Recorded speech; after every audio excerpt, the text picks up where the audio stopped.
wasn't planning to make this video at all. I was planning to make a video about the new DC Universe announcement by James Gunn, but I saw some of you guys were, let's say, a little bit worried about what's going on with the devs right now, so let's talk about it. Hello heroes and villains, welcome to Multiverse.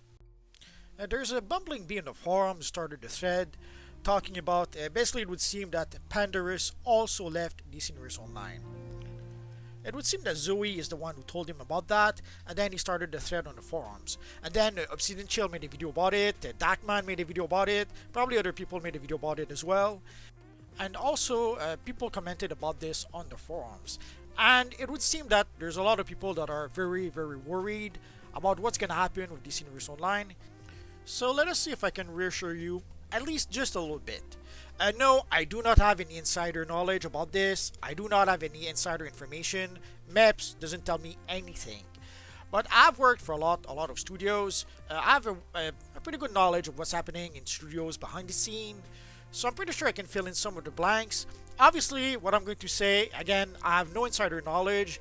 What I'm going to say is pretty much guesstimation, an educated guess based on all the experience I have working for a whole bunch of studios in the past. So apparently Pandarus did not log in for about a month, maybe a bit more than that. Sometimes in December was pretty much the last post we got from Pandarus.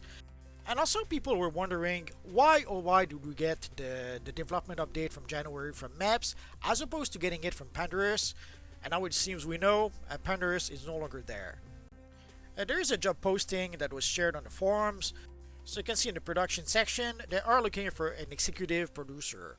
Odds are this is Pandarus that they're looking to replace. But they are also looking for an art director. They're still looking for programmers. They're still looking for a lead designer. And they are still looking for a creative director. You guys may remember way back when, even before we got the announcement that EG7 were purchasing Daybreak, Nerd of Prey left Daybreak.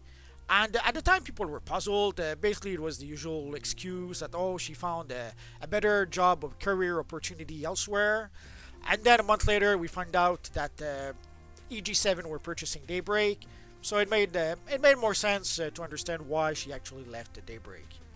But that was quite a while ago, and they still did not fill that position.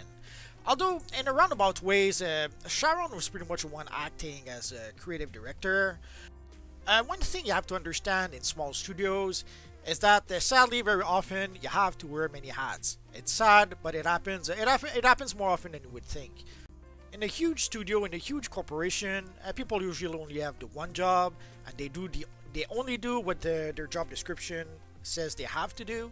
But in a smaller environment, in a smaller studio, sadly sometimes when someone else is missing, sadly often someone else has to pick up the slack, even though technically it's not really their job. So yes, in a huge corporation you will have maybe one receptionist, you will have one person who works in the legal department, you will have one person who works, let's say, in the accounting department. But in a smaller organization, very often one person will wear all those hats. So in the smaller studios, the receptionist could be also the accountant and could also be the legal department by herself. It happens. So even though Nerds of Prey has been gone for quite some time, for quite a while, Sharon was the one who was pretty much picking up the slack for her not being there. And I guarantee you that now that Sharon is gone, someone else is most likely picking up the slack now that Sharon is no longer there. So when I talked about 2022, I did mention that it was a bumpy ride because at first, DC Universe Online were still looking for employees. They still did not have a full staff. They were missing a whole bunch of people still. So already they were in the process of hiring new people, but also they were in the process of training new people. If you've been wondering why we had a lot of reused items this past year, that is why. Odds are they're training a lot of new people, and odds are those new people are not quite comfortable yet to create new assets using whatever tools they use for DC Universe Online. So odds are they're still in training, or if they're not in training any longer, it's still going to take them a while to be able to get up to the level that the previous devs were. Especially also considering that in 2022, a whole bunch of key devs left DC Universe Online. A whole bunch of veteran devs left DC Universe Online. So when 2022 started, basically the veteran devs were training the new devs, but then when all the veteran devs left, basically the new devs ended up in a position where they also had to train new devs. It's strange, it's sad, but it happens. Now, the fact that there's new devs does not necessarily mean doom and gloom. I have been there before. There's this project I worked on where I had a team where I had roughly half of the team were veterans and half of the team were completely new people that I pretty much had to train from scratch. And it was challenging, but not quite for the reasons you would think. Early on, I thought that the veterans would cut me some slack. I wouldn't have to supervise the veterans too much. So I thought this would allow me more time to be able to focus on the new people so that I could train them at least a little bit. Didn't really work like that. Half of my veterans clearly didn't work out. One of them had some, let's say, family drama, so he just couldn't produce the work, and he wanted to keep on working despite all the drama that was going on. But at some point, I had to make the tough call for him. I had to tell him, listen, go home until whatever issues you have are resolved, and come back afterwards. We'll take you back afterwards. But right now, it's just not working. It was a hard decision to make, but it was the right decision to make. He didn't want to make it, and I understand. Like usually when you get work on a project, you don't know when the next time you're gonna get work. So when you get work on a project, you want to stick around no matter what. But sometimes someone has to make the tough call and decide that it's just not working. Let's go home and come back when things get better. And when I saw him afterwards, I didn't hire him on the project I was on. We had another project, so we got him to work on that other project. But he was grateful because that is what he needed at the time. He just didn't want to make that decision. And there's another veteran that clearly wasn't working at all. I had to redo 90% of his work, so at some point I had to let him go as well. And in that case, it was even worse. Like he was a fairly famous artist. And the week I let him go, the next weekend there was this huge convention, and he was the guest of honor at that convention. They were celebrating his like a 30-year career or something like that. And that week was a bit of a nightmare. So I had to let go some of my veterans, but some of my new people actually rose up to the challenge. They were pretty much able to compensate for the lack of experience with a lot of hard work, a lot of enthusiasm, but also a lot of creativity. There's two ways. Well, there's probably multiple ways to be creative, but sometimes you can be creative in creating a new design, creating a new drawing. But you can also be creative in creating new working methods, which is what I had to do on that project. Actually, I did that also the project before that. Basically, I had to reinvent the whole production process, and I had to create brand new ways to do things because we had way too much work, way too little staff, and way too little resources. As an example, in the past, we had 3 people on the design team creating the characters, 3 people on the design team creating the locations. Sometimes we would have one guy creating the props, or sometimes the people creating the characters would also be creating the props, or they would split the props between the people making the characters and the people making the location. Depending, sometimes there are certain props that had to be designed with the location. And at the time, we had 2 weeks to design an episode. Sadly, as time went by, the budget became smaller and smaller, the deadlines became shorter and shorter, and at some point, we had one designer to do the characters, one designer to do the location, and we had 1 week to design the whole show. So there's no way we could do the same amount of work as we did before. So we had to find ways to do more or less the same amount of work with half the time and 1/3 of the staff. It wasn't easy, I can tell you that much. So sadly, in the case of DC Universe Online, it would seem that they still need to hire more people. But not only that, they need to hire people at the upper end of the pyramid. So you can see it in the job description, like art director, creative director, lead designer, executive producers. So it's not like they're still looking for low-level employees, although they might still be needing some of those. They're actually needing people that have pretty specialized jobs and pretty high responsibility jobs. Some people have been saying that DC Universe Online seems to be directionless for some time, and odds are that might be why. Although I'm not sure DC Universe Online is really directionless, because odds are the orders probably come from EG7 anyway. Odds are EG7 have a certain vision of what they want, of what they expect with DC Universe Online. At the end of the day, they're the ones calling the shots. So I guarantee you that yes, we don't have a creative director right now, we don't have an art director right now, we don't have an executive producer right now, but I guarantee you that there are people at EG7, at the higher levels of EG7, that are making those decisions. So I guarantee you that there's someone at EG7 that is filling in for the executive producer. Probably also for the creative director, maybe even for the art director. And heck, I would not be surprised if one person has to roll his sleeves and pretty much fill all three roles in addition to whatever job he does at EG7. It's sad, but it happens. I know, I've been there before.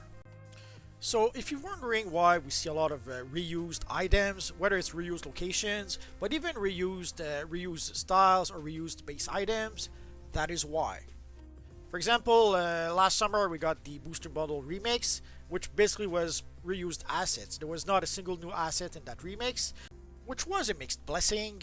Yeah, we did not have any new assets, but we did have some assets like the Cosmic Material or the Cosmic Chroma Materials, or the Shaded Chroma Material, the Shaded Comic Chroma Material that a lot of people were not able to get the first time around, so it gave people one more opportunity to be able to get those items. So in a roundabout ways, it ended up being a blessing, but sadly, it also showed us that DC Universe Online were in a position where they could not create any new asset at the time. There even was also a time capsule that was, again, pretty much reused assets, but also we saw that with the seasonals. There's not a lot of new assets that we're adding with each seasonals for a while, and even the 21-day rewards, like for the month of October. It's pretty much painfully obvious that what they ended up doing for October is that they took one of the assets for the Halloween seasonal and they made it into a 21-day reward. It's sad, but what can you do? So 2022 sadly was a bit of a bumpy ride, and it would seem that 2023 will be a bumpy ride as well. So yes, it would seem that DC Universe Online still need to hire people for some key roles, but I guarantee you that someone will fill those roles until they do hire someone else. Maybe someone at EG7 will fill the producer role. Maybe someone at Daybreak will fill that role. Someone else at Daybreak will fill that role. Heck, Mips has been there for probably as long, if not longer, than most people over there. I wouldn't be surprised if he ends up filling some of those responsibilities. Already we saw Mips step up, and he's the one who did the development update for January 2023. So as I mentioned, sometimes people have to wear many hats in small organizations, and sometimes some people will have to step up and do a bit more than they're supposed to. Again, it's not ideal, but if for the next seasonals or even for the next DLC we end up with a whole bunch of reused assets, or even for the next time capsule for that matter, don't be surprised. At this point, under the current circumstances, that is to be expected. Another comment I've been seeing for quite some time is they're making a whole bunch of money with time capsule, with Booster Bundle. How come they cannot use that money to hire new people? Sadly, something you'll probably learn someday, money doesn't solve everything. It helps, but it doesn't solve all the problems. Hiring good employees, hiring good people, competent people, is a challenging task. And even if you put a lot of money on the table, there's no guarantee that you'll get someone good and someone who can actually do the job. There's a project where basically we had a whole bunch of people that were coming out of school. There was roughly 3 classes of people, so roughly 90 people that were coming out of school. And some of our producers foolishly thought that, oh, okay, we have a project coming up. We're going to be able to fill a project with all those people. Sadly, out of 90 people, not a single one of them was employable. Sadly, a lot of people that come out from school, whether it's college or whether it's a trade school, like there's certain schools that are specialized in, let's say, animation. So people go there to learn about animation, and when they come out of the program, you would think that you could hire at least some of them for an animated project. Sadly, that one time at least, out of 90 students, none of them were usable. They would have needed at the very least 1 month to 3 months, probably even 6 months of training before they would be even ready to be able to work on a project. So sadly, a lot of people coming out of college are just not ready to join the workforce. It's sad, but that's how it is. I kind of knew that a long time ago, but that one experience pretty much cemented my opinion that sadly people come out of college and they're not ready at all to join the workforce. Although I live in the Great White North with public schools, maybe things are a bit different to the south, to our friends in the US. I don't know about that. But odds are, even if Daybreak were willing to spend a whole bunch of cash to try to hire new people, it would still take some time to train those new people. Even if you hire people with experience, studios, there's no two studios that kind of work really the same way. A lot of studios develop their own ways to work. As I mentioned before, there are sometimes where I had to reinvent the production process, and I guarantee you that not a lot of studios were working the way I was working at some point. So when you go work to a different studio, you have to be able to adapt to how the production is working in that studio. So even if you have people with experience, it may take them a while to learn the new production process. Heck, sometimes some veteran people are very set in their ways, and learning a new way to work is pretty difficult for them. Although a lot of people seem to think that new people learn new ways a lot faster than older people. I can tell you that not really. I've seen a lot of young people who just could not adapt to a different way to work. For example, I had some new people who they were used to using a Wacom tablet to draw on the computer, and at the time we were starting to use a Cintiq tablet. So we would we would set them up at a computer with a Cintiq tablet, and half of them, if not more, just couldn't do it. They couldn't use the tablet like a Cintiq. So I had to set up their tablet to work like a Wacom tablet because they just couldn't do it. And of course, I ended up hiring none of those people because they just couldn't do the job. The Cintiq tablet gives the artist a direct link between hand-eye coordination. Basically, the hand-eye coordination is very direct when you're looking at the Cintiq and drawing at the Cintiq, as opposed to if you're looking at the screen and drawing on the Wacom tablet. The hand-eye coordination is at least a tiny bit slower, if not more. So on a Cintiq, ideally, you should be able to produce 10 times the amount of work compared to someone who uses a Wacom tablet. And obviously, at the time I was a storyboard supervisor, I was looking for people to be able to work either on storyboard or assist on storyboards. And when you're drawing storyboards, you have to draw a lot of drawings very quickly. And sadly, with the Wacom, that wasn't an option. So sadly, all those young kids who just could not adapt to drawing on a Cintiq, I could not hire them. So sadly, hiring new people is challenging, and sometimes it doesn't matter how much money you have. It's just very difficult to find good people. Also, a phenomenon that happens with a lot of companies is that very often 80% of the work is done by 20% of the people. For example, there are projects where I was working where me and two other guys were producing like 25 scenes a week, and there was 3-4 guys who were producing 5 scenes a week, but most guys were producing 10, maybe 15 scenes a week. So the 3 of us that were producing 25 scenes were producing the lion's share of the work. Heck, for the last episode, me and one other guy did the entire episode because they needed the rest of the team for another project. Again, I'm not saying that this is ideal. What I'm saying is that I can guarantee you that someone else will pick up the slack, and sadly, sometimes they may have to make not ideal decisions. If we end up with a lot of reused assets in the next year, you'll know why. So if we have another Booster Bundle remix with reused assets, or if we get an older rewards like the Superman emblem and the 21-day rewards, odds are that will be why. So I'm not so much worried about the dev situation, because even though they're missing key devs, someone else will pick up the slack and they'll find ways to make things work, even if it means reusing a lot of assets. So until they do manage to hire new people, it will be a bit of a bumpy ride until then, but I don't think it's going to be the end of DC Universe Online just yet. If I was to worry, I would worry a bit more about the whole situation with David Zaslav's and Discovery and all the changes at Warner right now. And also right now, Warner and Discovery are a bit desperate for cash. Let's say they're a bit broke right now. So that would make me think that odds are Warner are desperate for money. So they're probably very happy whenever DC Universe Online gives them a big check.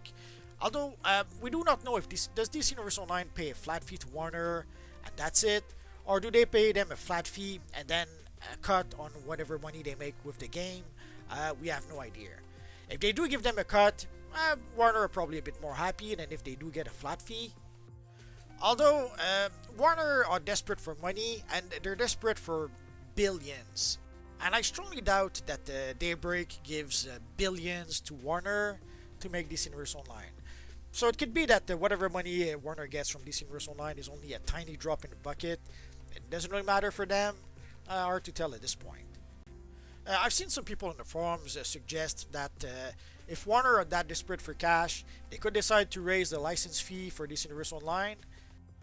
But again, the money they need is billions. So I strongly doubt it doesn't matter how much they would raise the license fee for DC Universe Online. I strongly doubt that there's no way DC Universe Online can pay them not even 1 billion, let alone billions, for the license. So either way, the money they get from DC Universe Online is probably just a drop in the bucket. So it probably doesn't matter one way or another. Odds are they probably won't raise the license fee all that much. Let's assume they do decide to raise it. I don't think they would raise it all that much because again, they need billions and they know that there's no way they'll get that from DC Universe Online. So let's assume that the license fee for DC Universe Online is 5 million. If they raise the license fee to 6 million, 10 millions, it shouldn't be too big a deal. The one worry I would have would be more in the case of nepotism. Right now we have James Gunn who did an announcement about the upcoming DC slate, whether it's movies, TV shows, but also he seems to want to be able to have the movies, the TV shows, the games, and the comics all linked together. So if I would have one worry, that might be that. At first, I would worry about how that will affect DC Universe Online. Odds are, at the very least, DC Universe Online will have to be in sync with the movies and the TV shows and all that stuff, which technically they're already trying to do. Like basically, we got the Sins of Black Adam DLC to match with the Black Adam movie, and even before that, we got the Peacemaker helmet when we got the Peacemaker TV show. I wouldn't be surprised if we get something related to Shazam once we get the Shazam Fury of the Gods. Heck, we just got the Shazam Ally, come to think of it. So on that front, it probably won't be that different, all that different for DC Universe Online if they have to match whatever movie or TV show that is coming out at the time. The real worry I would have on that front would be maybe nepotism or people's own self-interests. I talked a bit about that before, and I'll talk a bit about that once I talk about the DC slate probably tomorrow. But basically, sadly, a lot of decisions very often are made not so much for the good of the project or the good of the company. Sadly, very often, people's own self-interest comes first when they make decisions. For example, if we take a look at the Marvel's Avengers game, it's quite simple why they decided to build the game around Miss Marvel. It was something that was imposed upon them by Marvel, and some of the people at the top of Marvel, at the head of Marvel, are behind the creation of Miss Marvel.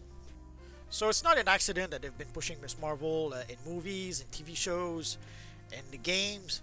It's because, sadly, someone at the top of the Marvel pyramid, someone high up in the Marvel hierarchy of power, is getting a big fat check whenever they use Miss Marvel for something. So centering the game around Miss Marvel guarantees a big check for whoever created the character. It's sad, but sadly that is how decisions are made most of the time. So the one worry I would have would be for someone like maybe James Gunn to have again some self-interest in having someone else produce DC Universe Online. For example, let's say that James Gunn's brother has a gaming company and maybe James Gunn has shares in that company. That would worry me a lot more than whatever's happening with DC Universe Online with the devs. So in short, should we worry about DC Universe Online right now? I would say the answer is no. I'm pretty sure right now they still have the license for at least a few years, so I don't think we have to worry about Daybreak losing the license anytime soon, but odds are 2023 will be a bumpy ride. I wouldn't be surprised if the content does suffer at least a little bit, and I wouldn't be surprised if we do get a lot of reused assets and not so much new fresh assets. But at this point, all we can really do is wait and see what actually happens. The next DLC, Shock to the System, will be a great indication of what to expect for the rest of the year. If the next DLC is great, has a lot of new assets, and the launch goes very, very smoothly, it will be a good indication of what to expect for the rest of the year. Sadly, if it is a lot of reused assets, a lot of bugs, and a lot of glitches, then sadly that will mean that for 2023, hang on to your butts, it will be a bumpy ride.